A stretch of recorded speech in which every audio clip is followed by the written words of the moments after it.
आज के जमाने में पढ़ने का मन किसी को नहीं करता और अगर आप किसी के दबाव में आकर पढ़ रहे हैं तो फिर इससे आपको जिंदगी में कुछ मिलने वाला नहीं है।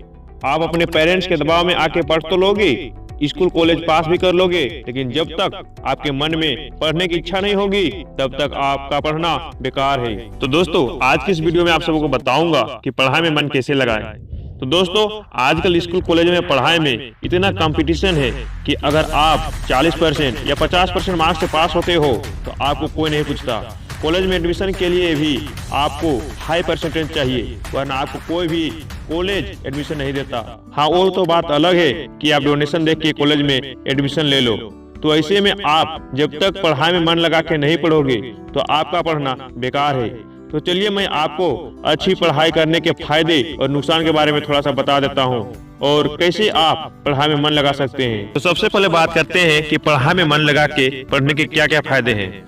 अगर आप किसी किताब को अच्छे से और मन लगा के पढ़ते हो तो आपको वो किताब जो पढ़ रहे हो उसे पढ़ने में रुचि आने लगेगा और फिर आपको जल्दी समझ में आने लगेगा।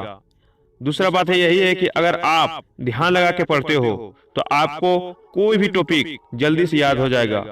आपको नींद नहीं लगेगी जब तक आप ध्यान से पढ़ेंगे तो अब बात कर लेते हैं कि पढ़ाई में मन न लगा के पढ़ने के क्या क्या नुकसान है। अगर आप पढ़ते वक्त ध्यान से नहीं पढ़ोगे तो जो आपने याद किया है वो आप अगले दिन तक भूल जाओगे।